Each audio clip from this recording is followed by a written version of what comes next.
Ini kalau terangkan ya, ngono tenang ya. Terus kalau pun meneliti beberapa kitab, sak bijak-bijake ahli hukum, asal gak nabi gak rasul itu tetap bijak nabi.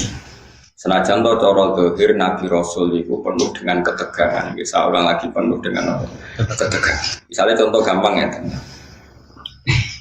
Kowe nak kepenak resiko, iku yo aja wayo. Bojo sitok konaah. Wes ayam, kok misalnya tukaran di urusan lombok, urusan belanja kan ringan. Tapi kena bojomu papat itu tukarannya kan seru, no? Tapi cara hukum, mbok kowe iso nglakoni mbok ora hukum ora iso. Paham nggih? Kowe kudu tetep yakin sing bojone papat mbek sing siji ku afdal papat. Piye mau cara hukum nulung wong wedok sitok iku apik, mestine nulung papat iku luwih apik. Nah kecuali kenyataan nerlantar wong sitok elek apa meneh nerlantarno papat. Ayo. Tapi kowe kudu sadar, sesadar saja karena hanya dengan cara ini kita ngakui Rasulullah itu lebih baik ketimbang kita. Rasulullah itu garwane songo. Nabi Sulaiman itu kabare bro. Saya mungkin tahu tak kok berarti setahun bisa. Nabi Dawud itu kabare 100. Samplo songo, aku tambah sitok ngorok cokok. Itu satu-satunya cara kita bisa tahu hikmahnya. Yaitu tadi perempuan itu lemah. Saya ini nulung lemah itu baik. Kalau nulung satu baik, dua lebih baik. Pasti begitu. Nulung tok demenan arah dirabi. Solusinya dirabi. Kalau nulung tok roda lagi mesti efeknya. Demenan kok angel temen ngerang dong. Oh angel temen wis vulgar wis model ilmu nerugen iso vulgar. Satu-satunya cara supaya gak demenan. Terapi. Itu cara, tapi ora usah lakoni. Wong kowe ora ngarah kuat. Tapi iki cerita. Lah Rasul kabeh garwane ku kathah. Era Nabi Muhammad dikurangi 9 untuk umatnya papat. Tapi umatnya papat itu dodake prakteknya Kiai Jawa Timur banyak, bojone tetep apa, tapi sing tahu dirabi 20. Sing loro ku cadangan, no?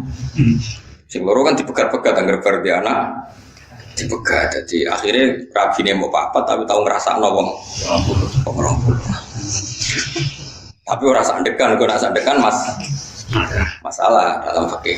Nah, apapun tidak cocok kita, apapun beda kita, tetap kowe kudu ngaku. Jajal sampeyan delok sejarah Wali Songo. Sunan Bonang ibene Kalijogo, Kalijogo ibene kan silang-silang mergo saka tingkir mantune iki kok silang kon silang-silang kabeh. Paham ya? Nah itu Rasul. Saya ulang lagi itu Rasul. Jadi Rasul itu orang yang berani ngambil sikap resiko meskipun itu ahli hikmah gak wani, tapi nak Rasul itu wani. Tapi ahli hikmah gak wani. Cara sinten Luqman Hakim gak duwe nyali ini gak duwe, tapi Nabi Dawud wani. Berarti Rasul be wong saleh dhuwur iki ora tingkatane tetep dhuwur Rasul. Itu tadi karena wani ngambil apa? Resiko. Nah, itu kalau kita ndak punya nyali. Ini penting kalau terangno, paling enggak kowe ra janggal kena apa Rasulullah, para nabi ku berpoligami. Kowe ra iso nglakoni la ojo terus janggal kafir kena janggal. Lalu gak ada pengalaman buruk sekali secara intelektual, tapi saya alhamdulillah menangi pengalaman itu. Jadi dulu itu ketika ada seorang kiai terus jatuh karena dia kiai nasional dan dibully di media massa itu dikira karena poligaminya.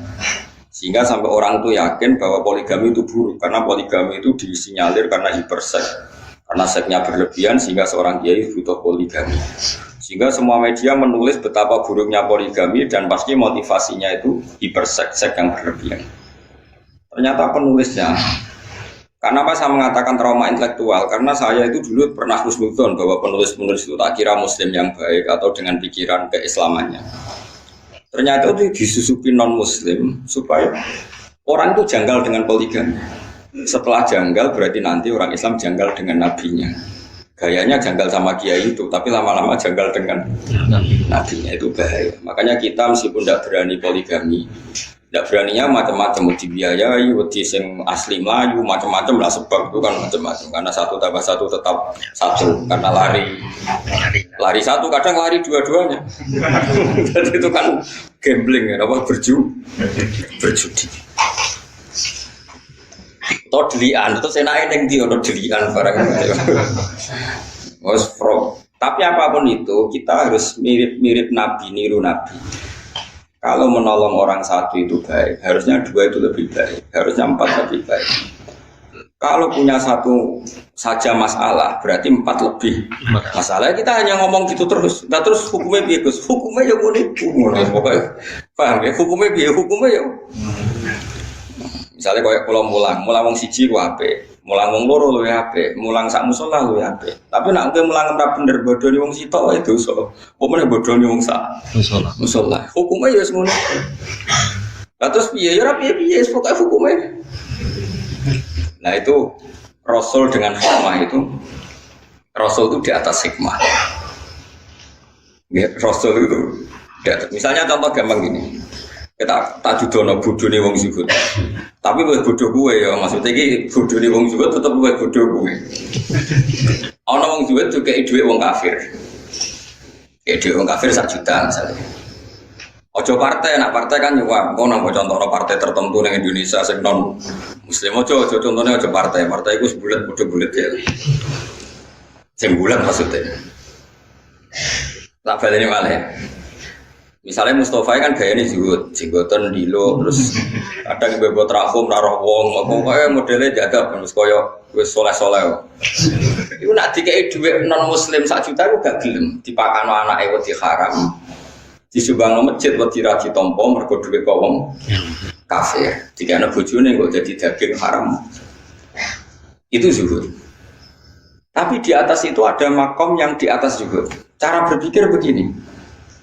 Ono wong soleh mau manfaatno duit 1 juta, pilihannya apa? Diobong. Enggak, misalnya kowe ketemu orang yang lebih alim ketimbang orang zuhud. Jawabannya apa? Apa 1 juta ini diobong? Kalau diobong tabdzirul mal, menyanyiakan harta. Aku wong soleh mau nganggo ben digo wong fasik. Wong fasik demenan ra iso mergo ra duwe duit, gara-gara kowe 1 juta ndek alak demenan. Kowe ra wani mangan, pokoke wong fasik jebule malah tinggu. Demenan. Kowe rawani mangan jebule dinggo keburu. Makanya itu masyhur perdebatan ulama Al-Azhar. Ada ulama Al-Azhar menerima orang pejabat dolim, sedekah sing sitok nampa sing sitok ora. Jare sing ora nampa ulama kedonyan dikek pejabat fasik nampa. Jare sing nampa Kiai Bento iku duwe nek dicekel pejabat fasik kemungkinane digo demenan digo fasik cekel kiai saleh. Jadi ilmu bejuh itu beda, masalahnya aku tetap doraku makome. Wah kapan-kapan nak dor kowe ora roh. Lewat jalur tikungan terus kayak nyelip. Tapi cara prosedur ilmu itu doraku. Mbok nek pas tikungan nyelip. Goleng dah. Tak jamin goleng. Gak sopan. Burine. Jadi nah di sini ini mulai kayak ngaji be aku benro ngaji ilmu. Tapi kalau jangan aku fasik kan. Tapi ranut sembrono. Nah ini cerita ini. Makanya saya kenapa termasuk pengagum Syekh Abdul Qadir Jilani. Kalau kamu pengagum beliau kan karena kitab manaqibnya.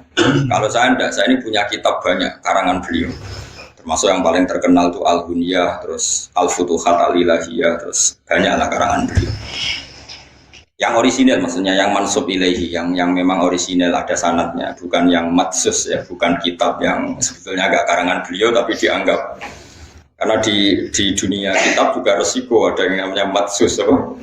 Matsus cara hadis mudallah sebenarnya Nabi nak ngendikan itu tapi dikatakan ngendikan untuk menjustifikasi satu nopomat. Tak contohnya begini misalnya. Ya tadi kayak kasusnya Mustafa, misalnya Abu Jahal cek urip. Rukin Mbak Mustafa, Rukin itu tapi Rukin gak sufi masalah itu gelemnya mergo butuh duit. Misalnya Mas kowe saiki dikek di Abu Jahal, dikek duit 1 juta. Kang Mustafa kula jenengan kok unik, tak kei duit 1 juta. Ampun, dosa. Karena Abu Jahal, Mustafa kayak duit ragilem, terus tigo tombol Abu Jahal, tigo tombol. Coba sekarang Abu Jahal pakai itu untuk tombol, untuk judi. Itu kamu sekarang ikut salah enggak? Ikut, karena andaikan uang itu kamu pegang, dia tidak bisa menggunakan uang itu untuk judi lagi. Nah itu Rasul punya logika lebih jelimet. Kalau orang zuhud kan asal nggak pakai, ya sudah, supaya gak resiko makan haram. Sekarang kata Abdul Qadir, tapi gak jangan niru ya, kalau nggak kelasnya jangan niru. Kenapa para Rasul dan para sahabat memakan harta ghanimah? Harta ghanimah itu hartanya siapa juga? Orang kafir. Kalau perang, orang kafir kalah kan hartanya disita, namanya harta apa? Harta orang kafir itu kan dari transaksi yang kafir. Mungkin mereka rentenir, mereka jual beli homer, jual beli anjing, jual beli celeng, macam-macam. Paham ya? Dari semua hasil kekafiran ini dipakai alat perang.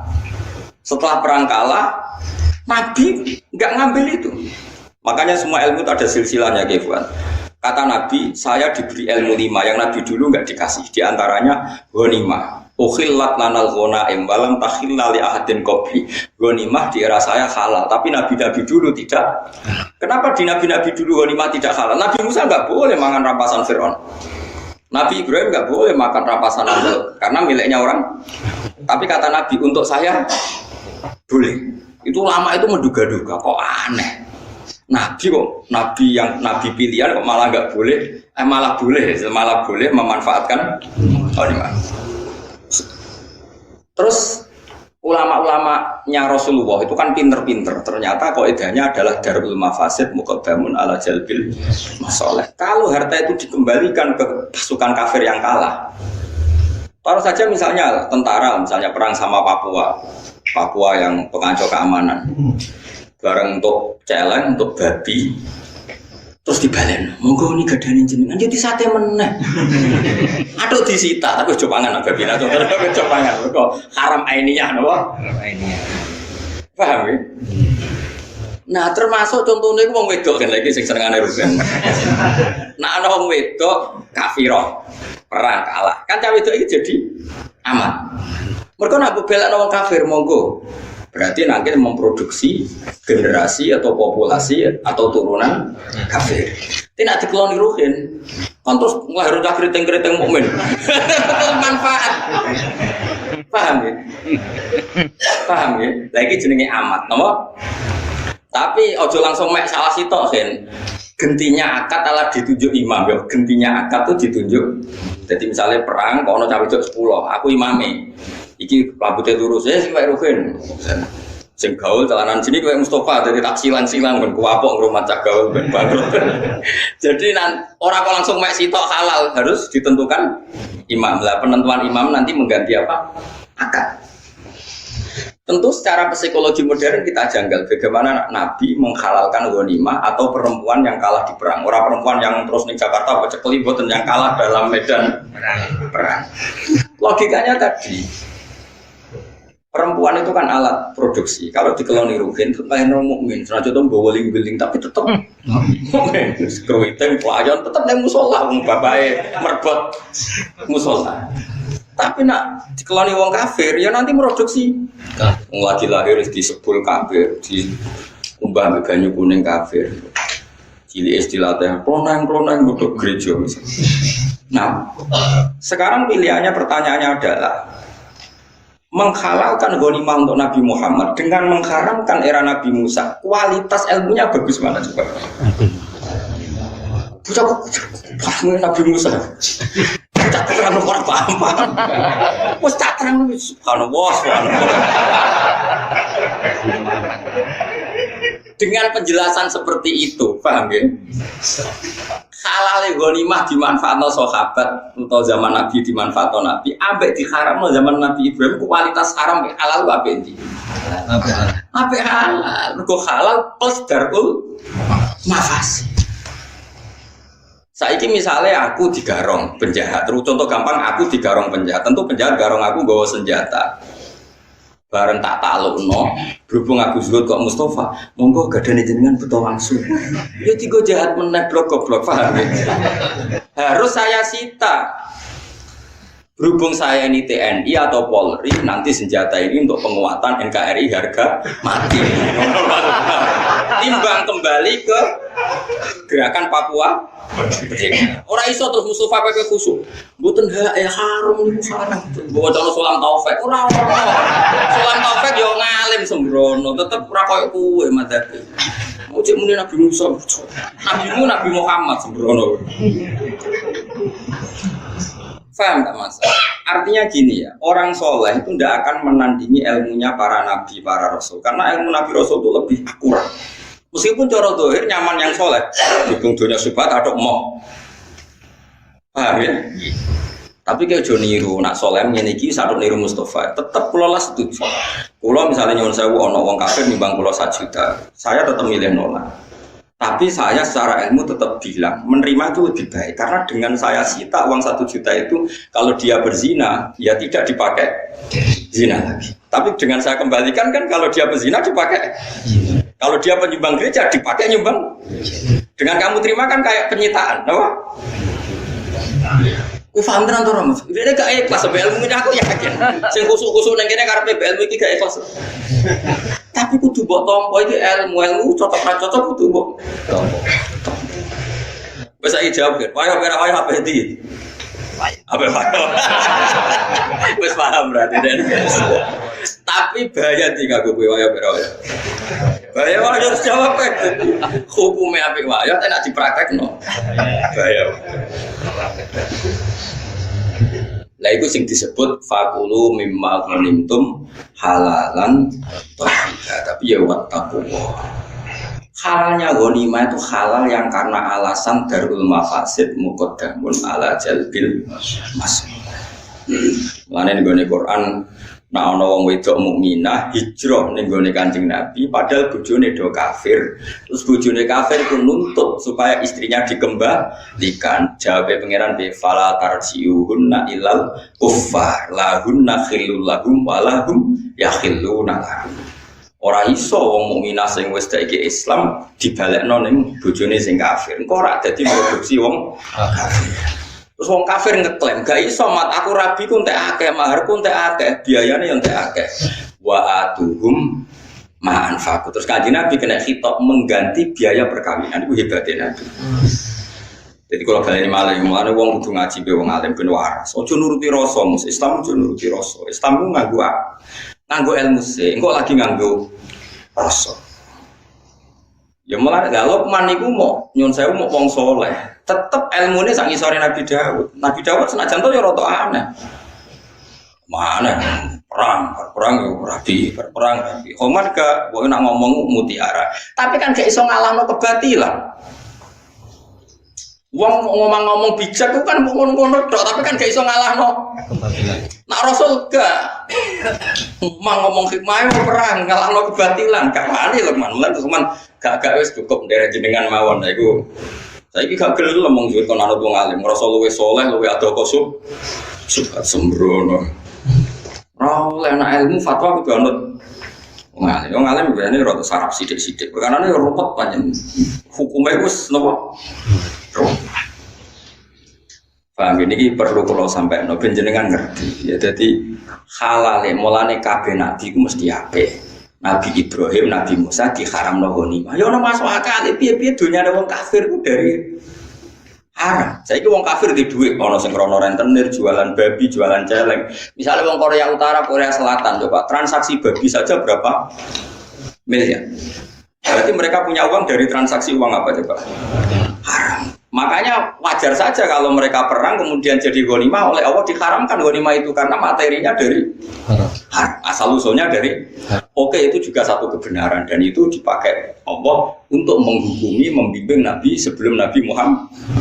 Era Nabi Muhammad itu dihalalkan, tapi tidak babinya loh ya, yang sudah berapa uang yang babinya loh, nah babi itu kan haram ainiyah, no? Karena logika yang terbangun adalah jika uang ini dikembalikan ke orang kafir, maka kalau mereka ingin nyerang orang Islam jadi pakai senjata, sing seneng demenan ya digo demenan, kok sing seneng bangun gereja digo bangun. Bagus mana disita sama dikembalikan? Disita. Paham ya? Lah itu berarti menerima ghanimah. Mulane terus fakulu mimma ghanimtum halalan. Tapi ya wattaqullah. Karena ini rizki. Paham sih kalau maksud? Paham tenan ora maksud? Menawa kowe nak digarong wong terus pistole karek mbok balekno. Enggak rencana. Balekno dene mau nganggo barange wong. Nuken enggak ngarah. Mbok balekno kan? Mboten lu yang alim berarti. Maksudnya lu sembrono.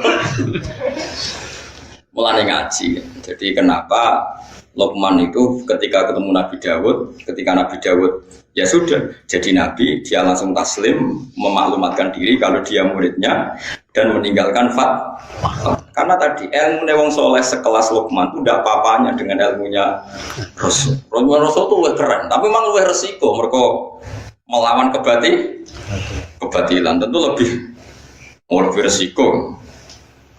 Paham ya? Mulane wong kudu ngaji. Jadi kena opo amat itu kok dihalal. Mergo piye-piye iku alat produksi. Tapi amat sing ngene nggon medan perang gitu, nek sembrono terus nyekeli wong kok anggap. Mergo nak dibalekno ning negara kafir berarti kok dikeloni wong kafir ya berarti nambahi populasi wong.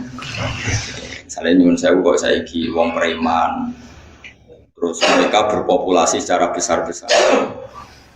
Yo repot, aku turuti terus. Tentu itu tidak sampai amat, tapi ya tentu itu nggak sampai amat. Seolah tidak sampai. Tapi misalnya nih, ada preman untuk preman wedok.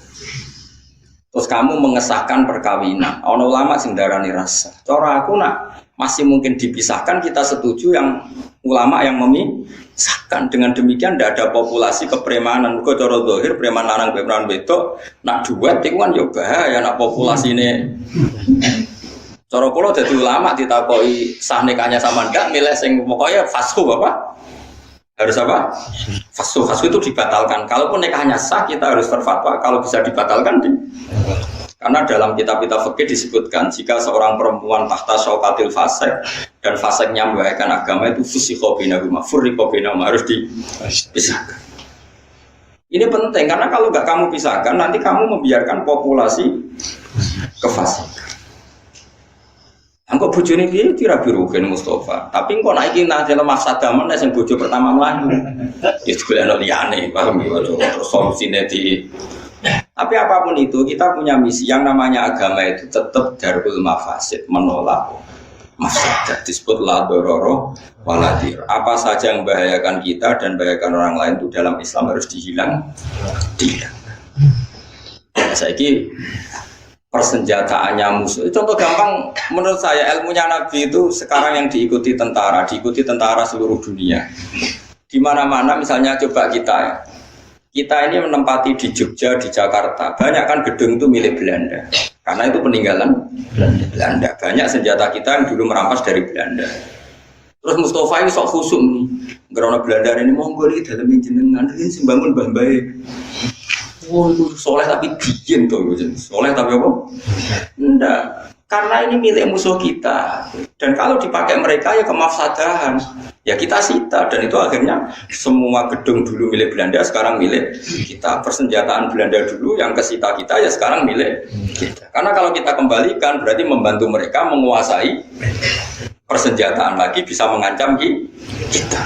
Paham ya? Itu disebut fakulu mimma ghanimtum halalan. Nah soal harta itu dulu dari orang kafir yang transaksinya haram lebih haram kalau itu dipakai haram lagi, makanya dengan dipakai kita ini haramnya berhenti. Lebih haram lagi kalau kembali ke mereka sudah haram dipakai kekuatan haram lagi, maka haram bersilsilah jadi haram bermata rantai. Tapi dengan kamu pakai kan keharaman ini berhenti. Paham ya? Iku kena opo kok Nabi Dawud tetap ngetuani Luqman Hakim. Senajan tuh bijak sekali Luqman Hakim, tapi kan enggak kelasnya dibanding ilmu Anbiya, dibanding ilmu Rasul itu enggak kelasnya. Ane kula suwun sing ngaji kula wis sing khusyuk-khusyuk sing saleh, ojo geman nyai ulama. Nah masalah ilmu gak level. Tapi kan ang Rasul wis saleh nggih monggo wong rasa saleh wae, ora tenan wae. Mosok GR ora oleh, napa GR wae? Ora oleh. Kalau nggak nanti diprotes, itu lo sering diprotes. Kalau ada gumun sobat jenengan, kalau buat nanti roh jenengan tahajud, tapi tak ada. Aku ya gumun bagi orang soleh, soleh meneliti uang. Orang oleh soleh meneliti uang, dan juga orang soleh sibuk be awake. Mau aku raro kita juta orang kok meneliti. Karena belum beda ada jenengan. Ya ada ngalimnya. Wah, angin. Ngerasa kecangkeman. Sembrono. Soalnya aku tahajud kira roh, lalu tikus jompo. Tapi rasa mitosno ning Mekah mriki malah jadi fitnah. Jadi eling-eling kula suwun sanget nggih, pokoke ngaji niku nak ilmu manut para nabi. Mulane Rasul ku rata-rata wayo. Mergo nak cara logika mah nulung wong sita wae apik. Ya saiki nulung wong papat nggih. Tapi nak gak adil. Kafir ge bayangno Rasul kok gak adil. Lah soal kowe gak niru, aku ora mungkin adil wong ora bakat adil. Jengger kawin yo ora perkara nulung perkara apa ya karo. Tapi akal kita cukup tahu bahwa potensi poligami tetap lebih baik ketimbang yang enggak poligami dalam konteks Rasul. Setidaknya gue gak janggal, tapi Nabi itu gak. Itu penting, penting sekali daripada kalau tulisannya para LSM orang nikah itu poligami pasti karena seks yang berlebih. Ya terus gue nulis itu atau ngaji aku atau ngaji ulama terus nuduh Rasul poligami itu mergo hiper kafir kayak orang barat kelakuan kok ngono utek kok elek ngono paham mulane kula nerangno emosi perkara ini kamu harus tahu secara iso nglakoni lah tapi kamu tahu logika ilmunya tahu paham betul maksud dengan demikian terus kowe roh nabi wae wah apik tenan lho wong sito apik menawa wong kena dinut tenan kena dinut tapi praktekno ojo kan gak kuat praktekno tuntas yakin saroko kanca-kancaku sing wayo iku yo bar do sampet. Kulo de kanca lemu bareng wayo guru tak takoki. Angger saiki takoki ya kira wong diet, piye carane diet guru? Wayo.